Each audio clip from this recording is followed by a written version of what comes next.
BFM Business présente la grande interview, Edwige Chevrillon. Bonsoir à tous, bienvenue dans la grande interview. Mon invité ce soir, c'est Dominique Schulcher, le président de Coopérative U. Bonsoir Dominique Schulcher. Bonsoir Edwige Chevrillon. Merci d'être avec nous, Coopérative U, Système U, bon voilà. Coopérative U, et vous êtes à la tête d'un Système U, non? Vous êtes à la tête d'un Système U, votre magasin. À la tête d'un Super U. Super U, en Alsace, absolument. Vous publiez Le bonheur est dans l'action, des clés pour réussir de A à Z aux éditions de l'Aube. Et on verra comme ça a l'air d'être un livre de plus pour les entrepreneurs. Et en fait, il y a plein de choses dans votre livre. Et puis il y a des choses qui manquent. On va voir ça tout à l'heure. Très bien. Mais avant, il y a d'abord vos résultats. Vous les avez publiés tout à l'heure. C'est pour ça aussi que vous êtes là. Une année record pour 2024. En même temps, je croyais que la situation était extrêmement dure pour la grande distribution. Vous n'aviez aucune marge. Et c'est pour ça qu'il fallait des négociations. Il fallait tordre le bras des multinationales. Mais la situation, elle n'est pas si mauvaise que ça, puisque c'est même de très bons résultats pour vous. Mais sur un marché qui n'est pas facile, avec une consommation qui est tendue, avec des volumes au global en baisse, U fait partie des acteurs qui se portent bien. Donc avec une croissance de 4% de notre chiffre d'affaires l'année dernière, une croissance de volume également, une dynamique forte avec plus de 102 000 nouveaux mètres carrés, ce qui est historique chez nous depuis de nombreuses années. On dit de mémoire de développeurs U, ça fait très longtemps qu'on n'avait pas vu ça. Donc oui, mais tout ça, c'est le résultat de ce qu'on a présenté aussi. Ce sont de nombreux investissements dans notre politique commerciale, dans nos infrastructures, dans notre logistique. Voilà, c'est le résultat d'une action. Donc ça marche bien. Donc quand on investit, quand on reste proche du client, c'est surtout ça, quand on les écoute, quand pendant cette période inflationniste, on est dans le match du prix, parce que le nerf de la guerre dans notre métier de la grande distribution, ça reste ça, être dans le match du prix, et U l'est. Et j'invite d'ailleurs les Français qui parfois en doutent à comparer les prix, à venir voir dans nos magasins. Et ceux qui nous sont fidèles maintenant depuis longtemps savent que U est dans le match des prix. Oui, et ça on va y revenir bien sûr, parce que c'est quand même une des grandes questions à avoir avec vous. Juste 100 000 mètres carrés en plus, c'est beaucoup. Oui. Et pourtant, vous n'avez pas participé au grand mercato, au grand dépeçage, entre guillemets, de casino, comme l'a fait Intermarché. Je recevais Thierry Cotillard il n'y a pas très longtemps. D'où ils viennent ces 100 000 mètres carrés ? Absolument. Donc, on a décidé, il faut le redire, de ne pas aller sur le dossier casino parce qu'il ne nous ressemblait pas. Je rappelle que les magasins qui étaient en vente, ce n'étaient que des fonds de commerce, que l'immobilier appartient à des tiers externes et que ce n'est pas notre modèle, ça. Et donc, collectivement, après une discussion en interne, on a décidé de ne pas y aller. Par contre, on a été très actifs tout au long de l'année avec nos équipes de développement. Et donc, sur ces 102 000 mètres carrés, ça représente 81 magasins. Et là-dessus, il y a 60 ce qu'on appelle ralliements. Il y a 20 créations, donc nous-mêmes, notre propre travail, souvent un travail très long, et 60 ralliements. Ça veut dire quoi ? C'est-à-dire que ce sont des indépendants qui portaient d'autres enseignes qui ont décidé de rejoindre le projet U. D'accord. 2025 même trajectoire. On va aborder la question des négos commerciales. Évidemment, c'est votre chiffre d'affaires, donc ça va en dépendre. Mais 2025, vous prévoyez aussi une année en forte hausse en termes de chiffre d'affaires ? La trajectoire est la même et très encourageante. Pourquoi ? Parce qu'on a encore un bon trend de développement. On vient d'intégrer et de basculer les 3 magasins de Migros France au bord de la frontière suisse. Ça y est, c'est fait, ça se passe très bien. Opérationnellement, ça s'est très bien passé. Et les magasins marchent très bien après la bascule. Ils ont eu maintenant sur la façade. Et surtout, on travaille ardemment en ce moment même à la bascule à partir du 1er mars des magasins Chiver, qui était le premier master franchisé d'Auchan, 1,4 milliard de chiffre d'affaires, et qui nous rejoint en coopérative à partir du 1er mars. Et il y en aura d'autres en 2025 ? Et il y en aura bien sûr d'autres. Donc, on va peut-être même sur ce plan-là faire une meilleure année que 2024. Plus que 100 000 mètres carrés ? C'est probable. Ah oui, ça fait beaucoup de mécaniques. Vous êtes candidat à votre succession, là, parce que ça, vous aussi, vous êtes dans des élections, puisque vous êtes un groupement d'indépendants, on va le rappeler. Absolument, notre fonctionnement est très démocratique et effectivement, vous avez raison. Ça, on ne sait pas. Vous êtes toujours bien informé. Mon mandat s'achève cette année, au mois de juin, au moment de l'Assemblée générale. Et après un échange interne avec mes collègues, j'ai décidé effectivement de poser ma candidature pour un second mandat. Oui. Et le but de ce second mandat, si les collègues le souhaitent, ils décideront. Il y a un vote, c'est vraiment très démocratique pour un mandat de 6 ans. C'est de mettre en œuvre le projet qu'on a défini l'année dernière, qui s'appelle CAP 15, et dont l'horizon est d'avoir 15% de part de marché en 2030. Et là, vous allez 15%, pour l'instant, vous êtes à 12%. Donc, c'est quand même une ambition. 12, on finit l'année à 12,3. Hier soir, il y avait des très belles parts de marché, on était à 12,4. Avec l'arrivée de Chiver, on va se rapprocher de 13 à la fin de l'année, je pense, au début de l'année prochaine. Donc, vous voyez, entre 13 et 15, d'ici 2030, on va le faire, bien sûr. Oui, mais ça fait quand même... Oui. Il y a du boulot. Il y a du boulot, on va dire. Oui. Voilà, et la concurrence est rude.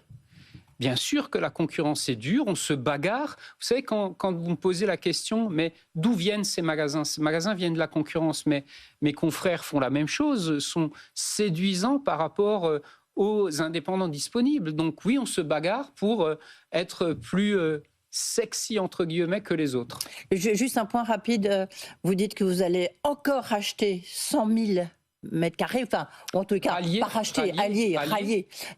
Dans quelle zone géographique ? Où est-ce qu'il vous manque de... Donc, c'est aux 4 coins de la France. Et l'intérêt du ralliement de Chiver, avec donc 183 magasins propres et puis des magasins qui livrent par ailleurs, c'est dans le quart nord-est de la France où on était un peu moins présent. Donc la complémentarité est parfaite et ça fait que à la fin de ce ralliement, qui va durer un certain temps, tout ne va pas se faire du jour au lendemain, on aura une parfaite couverture géographique sur l'ensemble de la France et ça, c'est très intéressant pour nous.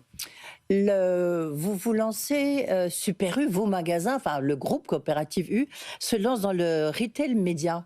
C'est la publicité en ligne, c'est-à-dire qu'en fait, c'est mettre toutes les données que vous avez sur de vos consommateurs, de vos clients qui achètent en ligne. Ça représente combien de nombre de clients à peu près ? Combien ? Alors, c'est des millions de clients, mais là, on parle particulièrement... Nous, on a décidé de démarrer à commercialiser la publicité sur notre site en ligne. Oui, c'est ça, c'est pour ça que je parlais du site en ligne. C'est combien de clients ? C'est plusieurs millions de clients. Je rappelle qu'on touche 12 millions de foyers en France. Ça, c'est notre base. Et voilà. Donc, mais je parlais évidemment ce qui est en ligne. Ces 12 millions de foyers, il y en a un grand nombre qui utilisent le Drive. Et c'est ces espaces-là qu'on va commercialiser. 1,5 million, non, je crois de mémoire, mais je peux me tromper. C'est ces espaces-là qu'on va commercialiser en se lançant cette année, seul avec un partenaire qui s'appelle Criteo. Oui, qu'on connaît bien ici. Bien voilà, sûr. qui va nous aider à mettre ça en place. On le faisait déjà un peu, je dirais, de manière artisanale. Et là, on va l'industrialiser, le monter en puissance. Et en même temps, Edwige Chevrillon, parce qu'on en parle beaucoup de ce retail média en ce moment. Tout le monde en parle. Parce qu'en fait, vous êtes même le dernier acteur de la grande distribution à vous lancer là-dedans. Oui. Bien sûr, mais pourquoi ? Je vais vous expliquer pourquoi. Parce que, bien sûr, c'est important. Bien sûr, ce sont des revenus complémentaires. Mais ce n'est pas forcément la poule aux œufs d'or telle qu'on la présente parfois dans certaines présentations. Donc oui, on y va. Oui, on va chercher les revenus complémentaires, bien sûr, mais je ne crois pas au miracle absolu du revenu autour de ce retail média. Et vous en attendez combien en 2025 ? Ça, c'est une information totalement confidentielle. Pourquoi ? Ça, c'est vraiment... non, mais vous pouvez dire, grosso modo, voilà ce que j'en attends... Plus combien, quoi ? En termes de revenus ? Quelques millions d'euros. Si vous voulez, on le partagera un peu plus tard, mais ça, je ne vous le dirai pas aujourd'hui. Oui. Pourquoi vous partez seulement maintenant ? Donc, c'est parce que en fait, c'est pas votre culture ? C'est moins notre culture et sur des innovations de ce type-là. Nous, on n'est pas dépendant d'un cours de bourse où on doit constamment être à la pointe de tout. Donc nous, ce qu'on cherche d'abord à faire, c'est très basiquement notre métier de tous les jours, de commerçant. Et je pense qu'avec nos résultats, on montre qu'on le fait. Et après, voilà, sur des innovations où il faut investir beaucoup comme ça, on aime bien observer ce qui se passe chez les autres.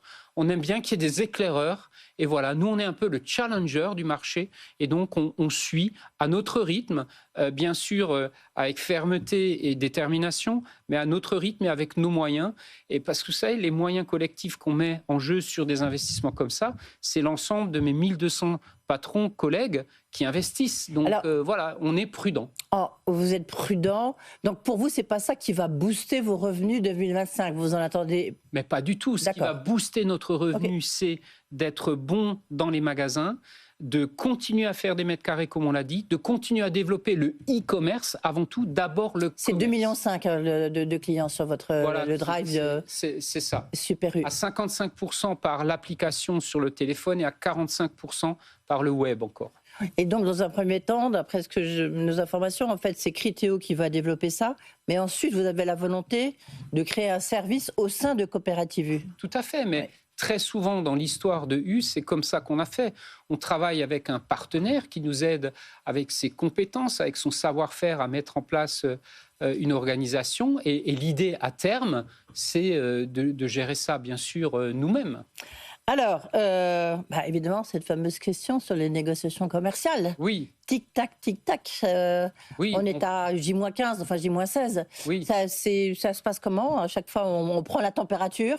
On prend les mêmes et on recommence. Oui, bien sûr. C'est le même scénario que l'année dernière. Après, on est très, très avancé au niveau des PME. On doit être au bord de 90% de signatures du côté des PME. Ça, c'est plutôt bien. Oui, ça n'a pas beaucoup avancé parce que la dernière fois qu'on s'est parlé, c'était sur le plateau de BFM TV. Oui. Vous disiez déjà 90%, c'était il y a 10 jours. 85, donc en fait... je vous ai dit. Oui. 85. Là, on est à 90, donc il reste une petite dizaine de pourcents.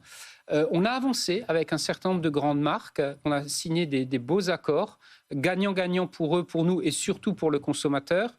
Je pense particulièrement à un bel accord qu'on a signé avec Bonduel, les boîtes de conserve de légumes français. C'est une coopérative aussi, ce sont 1500 producteurs. On s'est enfermé le temps qu'il fallait pour bien échanger l'ensemble des données et on a trouvé un bel accord. Par contre, on bute avec quelques-uns que je ne généralise pas. Ça, c'est important de ne pas généraliser. Il y a des gens qui sont constructifs, transparents, qui apportent des éléments et d'autres qui le sont pas. Dans les grands industriels, oui, tout à fait. Et à certains qui jouent la montre. Certains qui jouent la montre. Oui. Et c'est ça qui est parfois pénible. Qui joue la montre? Écoutez, Coca-Cola, Procter & Gamble, les grands géants. Je ne veux pas citer de noms précis ce soir. Ah si, c'est le moment justement de les faire un peu plier. Non, après ils vont encore être fâchés.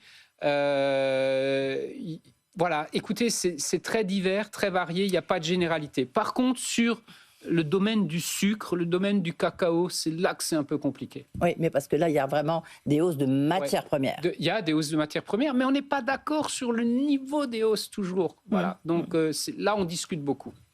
Si on résume grosso modo, on est quoi en moyenne, ça sera flat en termes d'inflation? Globalement, ce sera ça. Il n'y aura pas de baisse massive. Il y aura des baisses, ça c'est important de le dire. Sur quoi? Sur des produits à base de blé, sur des produits à base d'huile. Là, je viens dans la voiture, en vous rejoignant ce soir, on m'a encore confirmé des baisses significatives sur l'huile. C'est moins combien? La volaille, moins combien? Ça dépend des fournisseurs, mais ça pourra atteindre des baisses à 2 chiffres pour certains en pourcentage. Y compris sur l'huile d'olive? Particulièrement sur l'huile d'olive qui était montée très haut, mais la production est à nouveau meilleure. La volaille également est en baisse, par exemple, ainsi que certains produits de droguerie, parfumerie, hygiène. Dans ce domaine-là, on aurait voulu un peu plus de baisses, comme il y avait moins de promos. On n'a pas obtenu tout ce qu'on voulait, donc il y aura des baisses. Mais il y aura aussi, parce que le jus d'orange, le café, le chocolat sont en tension, il y aura des sujets à ce niveau-là. Et c'est pour ça, ce qu'il faut dire aux consommateurs, à partir du 1er mars, il faudra comparer attentivement les prix dans les rayons. Ouais. Ça, plus que jamais. Mais c'est là où, en comparant, en fait, on voit bien que le hard discount prend une place de plus en plus importante sur le marché. Moi, je dirais plus ou moins. On peut dire que le plus grand des hard discounters, qui est Lidl, n'a pas forcément profité de la crise inflationniste. Et il y a d'ailleurs du changement chez eux. Du reste, Michel Biraud, qu'on connaît bien et qu'on salue quand même, a été absolument, remercié. Qui est un confrère éminent sur le marché. Voilà, je n'ai pas le détail de ce qui s'est passé, mais Lidl n'a pas forcément profité de la crise inflationniste comme on aurait pu l'imaginer au départ et comme certains observateurs c'est surtout les centres Leclerc, en fait. C'est l'ennemi un peu tout le monde, Michel-Édouard Leclerc. Et ses centres Leclerc. C'est le numéro 1 du marché. Sur un marché, il faut toujours avoir une cible. C'est la cible. Pour nous, c'est très important d'être ce challenger. Vous savez, nous, on n'a jamais été meilleurs que dans cette position de challenger des 3 premiers. Ils sont là, on les observe. Et nous, ce qu'on veut, c'est bien faire notre travail pour nos clients. Ouais. Est-ce qu'un jour, vous serez 3e dans le top 3? Là, vous êtes 4e, un peu plus loin quand même. On va continuer à travailler. Et puis, mais c'est un de vos objectifs ou pas? Non, pour l'instant, je vous l'ai dit, CAC 15, c'est 15% de part de marché. Mais on aime bien cette place et on va continuer à grandir. Vous savez, il y a 15 ans en arrière, on disait « Oh, les petits U, ils vont jamais grandir, ils vont se faire avaler ». On est toujours là.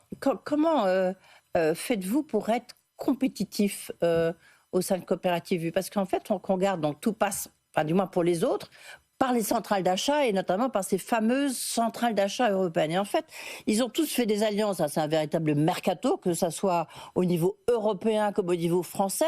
Mais en fait, vous avez été un peu exclus de toutes ces centrales d'achat, de tous ces regroupements. Mais nous avons décidé d'en sortir. Nous étions dedans, mais nous avons décidé d'en sortir. C'est ça la réalité. Vous savez bien qu'il y a deux lectures. Il y en a une qui dit, voilà, c'est Intermarché, hop, ça exclut Système U. Donc...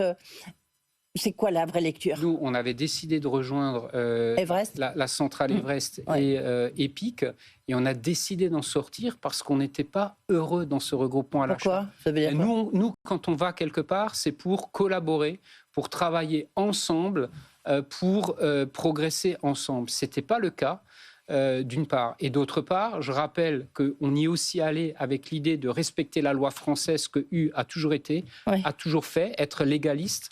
Or, il y avait une vraie incompréhension entre nos partenaires européens, entre leur loi et la loi française. La loi française qui dit quoi? Une date butoir au 28 février et le respect de la part de matières premières. Donc ça veut dire que les autres, vos concurrents, ne respectent pas la loi française. Ça, il faut les interroger. Non, c'est vous que j'interroge. Attendez, en tout cas, nous, Dominique Schelcher, vous considérez que ce n'est pas respecter la loi française? Nous, on n'était pas à l'aise avec ça, et donc on en est sorti. Et donc aujourd'hui, on est très heureux d'être seuls. On propose aux industriels avec qui ça se passe très bien notre croissance, notre présence maintenant sur tout le territoire français. On a des discussions qui sont saines et qui sont dynamiques. Et j'attire votre attention, mais ça ne vous aura pas échappé, qu'il y a aujourd'hui parfois des acteurs qui sont plus grands que nous, mais qui sont parfois plus chers déjà. Et on est très compétitif déjà en prix en étant le 4e et on va continuer à l'être demain. Et pourquoi? Parce que avoir un bon prix pour son consommateur, ce n'est pas que bien acheter. C'est aussi être compétitif en interne et ne pas coûter cher en interne. Et ça, c'est le gros boulot qu'on a fait avec toute l'équipe de U ces 5 dernières années.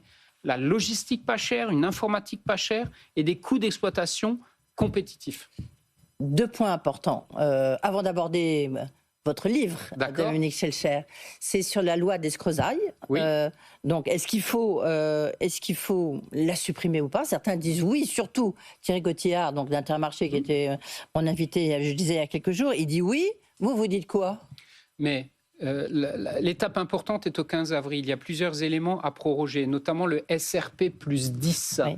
C'est une disposition. Donc on est pour la prolongation du SRP plus 10.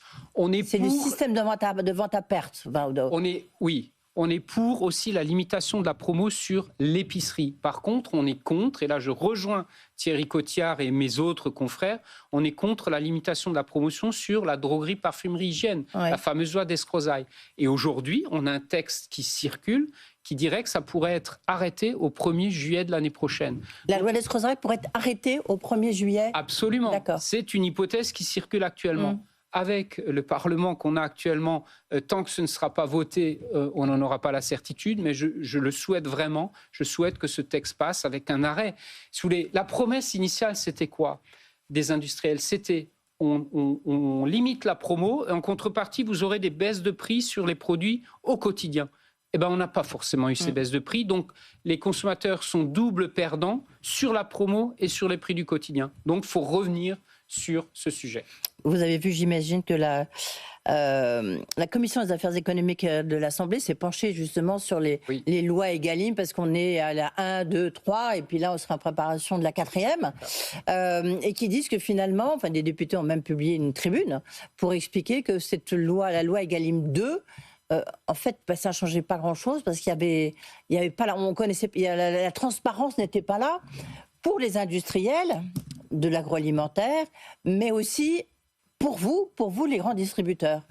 Comment vous prenez ces critiques? Mais alors là, je m'inscris en faux contre la non-transparence de la grande distribution, puisque nous fournissons tous et U en particulier, tous les éléments à l'Observatoire de la formation des prix et des marges chaque année. On donne tout. Et quand j'entends, ceux qui gèrent ces dossiers-là, on entend plutôt, on n'a pas tout eu de des grands industriels. Oui, non, il demande quelle est votre marge, la marge des grands distributeurs. Eh ben, on a du mal à l'établir, comme on a du mal à établir. Enfin, je lis la tribune. Nos comptes sont complètement déposés publics et on sait très bien que, en gros, c'est 2% de résultats nets à la fin de l'année. Un chiffre qui est resté globalement stable pendant cette crise parce qu'on a beaucoup investi au profit de nos clients. Je veux dire, c'est pas, en tout cas de notre côté chez U, qu'il y a eu un miracle de rentabilité pendant cette crise parce qu'on a investi pour défendre le pouvoir d'achat de nos clients. Juste un point justement sur le pouvoir d'achat et sur l'inflation. Par rapport à vos clients, à vos concurrents, vous dites on reste compétitif, même si vous faites cavalier seul, avec ces fameuses centrales. Est-ce que vous serez moins cher ou pas que les Intermarchés, que les Leclerc et que les Carrefour ou pas? Ou si j'en crois les relevés de prix qui existent actuellement, Hyper U est dans la roue de Leclerc et Super U est le supermarché généraliste le moins cher de France aujourd'hui, devant Intermarché. Donc regardez les observatoires mensuels de prix et on est déjà devant, sans attendre les négociations en cours. D'accord. Et on continuera à l'être. Le bonheur est dans l'action, en tous les cas, c'est ce que vous avez écrit, Dominique Schelcher, c'est votre deuxième livre. Oui, parce qu'il y a un truc qui est amusant avec vous, vous avez un côté très alsacien, très sérieux, on va rappeler que vous êtes de Fessenheim, et vous êtes le 10e influenceur sur LinkedIn. Alors vous tweetez, vous postez, c'est incroyable, vous êtes derrière Macron, à peine derrière Thomas Pesquet. C'est une nouvelle vocation pour vous ? Mais pas du tout. Je suis surpris moi-même de cette situation. Je n'ai rien fait pour. Ah bah si, vous publiez souvent. Oui, je publie, mais je dirais. Et surtout, pas uniquement sur la grande distribution. Je publie à l'instinct, dans l'intérêt de ma coopérative, dans l'intérêt de la compréhension du marché. Les gens aiment beaucoup et ponctuellement, je publie des choses plus personnelles. Et cette position est le résultat de ça. Mais je ne me suis pas, si vous voulez, battu pour ça. Je salue la fidélité de mes lecteurs qui visiblement apprécient ces publications. Alors, je disais, en fait, c'est plus un abécédaire. Il y a plein de... Alors, un abécédaire de l'entrepreneur, j'ai envie de dire des citations, parce qu'en fait, votre livre, il est rempli, il est truffé de citations. C'est vrai. C'est ça qui est très, très amusant.